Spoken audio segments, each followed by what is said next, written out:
Can you relate to replaying decisions that you made in the past with the ultimate question of what if I had made a different decision? What if I had taken a different job? What if I had chosen a different city to live in?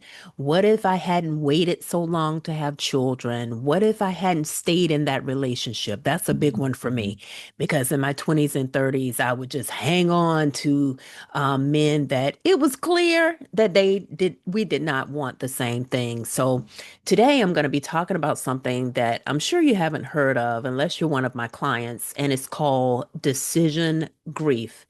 And the reason you haven't heard of it is because it's a term that I coined personally from my own journey and then continued to expand it as I've now coached over 10,000 hours and so many women. And decision grief is that quiet ache of believing life would be so much better if you had made a different choice. I want to say that again. It's like that quiet ache of believing that your current life would be so much better if you had made a different decision years ago.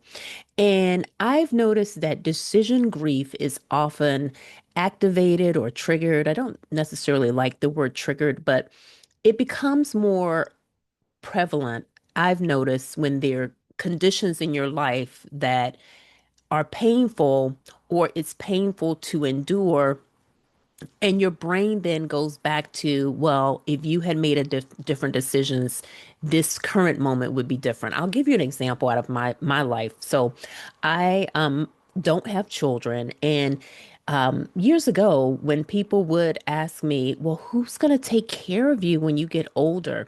Before I had done, gotten into coaching and really started to do my own work of processing things that had happened in my past, I would find this shame shawl of grief to come over me, and my brain would rewind to relationships where I knew they weren't healthy, and I stayed, and I would find myself beating myself up that, you know what, if I hadn't, chosen that person, or if I hadn't stayed that long, and if I had focused on marriage instead of my career, all triggered by this one question by some random person who, is asking me who's going to take care of you as you get older. So maybe you can relate that something happens in your life where it could be something with your children, and you're like, oh my gosh, your adult children, and you're thinking, well, if I had parented them differently. And so my reason for highlighting this is because if you if we don't process decision grief, it can steal our peace from our current lives, our confidence, and your ability to fully live the chapter of life you're in right now. So, why this matters? There's research that shows that regret left unresolved directly lowers our well being. It fuels rumination, self blame, and in this endless loop of what if thinking. And anytime our brain is in an open loop of what if, it can lead to a disruption in the hormones ghrelin and leptin. So if you've ever found yourself just craving sugar or craving something, high in salt and fat, um, this can be the result of unresolved regret. But grief, whether for a person, a dream, or a path you didn't take, can be healed. That's the good news. It can be processed, and there is a pathway to actually process this grief and to support yourself in coming to terms with decisions that you may have some grief over. Listen, this is what I'm not saying. I'm not saying that decision grief is bad or wrong. Maybe there are some decisions that you're like, man, I wish I had made a different choice. It's not about that. It's more about how do you integrate that into your life so that you don't spend the rest of your life with this invisible bat where you beat yourself up about the decision, that you use it and integrate it in a way where it's healthy and productive for you moving forward. And so decision grief is about learning to honor the loss, to process it, and then shift your mindset so that you can move forward in a healthy way. So I want to give you some tools to process decision grief. Step one is to acknowledge it. Regret is a part of being human. Especially for high achievers, I've noticed that, I identify as a high achiever, high performer, someone who, works really hard, and I enjoy working really hard. And it's not that it's not obvious that I'm human, but I'm just sharing a personal, so that you can really, at least that's my intention, that no matter how diligent I am and no matter how many hours I work, I'm human and so are you. And so regret is a part of the human experience. And so instead of pushing it down or beating yourself up or feeling shame about it, give yourself permission to say, yes, I feel this loss. I feel it. And step two is to process it. And so there's several tools that I use in my practice to walk my clients through processing it. It's journaling, prayer, um, deep breathing. I really subscribe to box breathing, and the way it's typically taught is to inhale for a count of four, to hold it for a count of four, and release it. And I also like to combine my faith with it. And I will often say, God is with me as I'm inhaling, and I'll hold it and then I'll exhale, God is with me. Or I may say, Holy Spirit, guide me.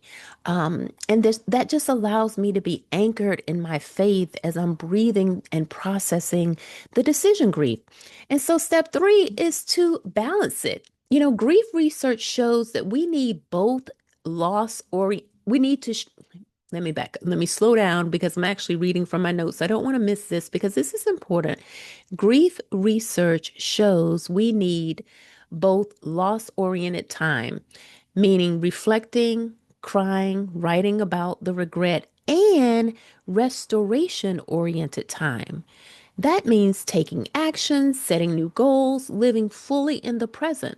So for me, now when someone asks, who's going to take care of you in your when you get older, I'm like, I am. God is. God is going to send someone. Like I have processed it. I have been so intentional for over a decade now of building a network of friends literally around the world. I have people, I live in North Carolina, but I have friends in Australia. I have friends in London. And so I have been intentional about, and I'm not making these friends to say, oh, so you can take care of me. I'm intentional about caring for my body and strength training and living my life the best that I can. I also am very clear that children are no guarantee that you'll have a caregiver. My husband and I do nursing home ministry, and we were just there this past Sunday, and there was a lady, she just turned 102. Our birthdays are on the same day, August 28th. And so I went by to see her. Um, and there she didn't have any family to see her on that day. She was playing bingo. She had so many people around her, and she was playing bingo. And I said that to say how arrogant of anyone to believe that who's going to be around to take care of you.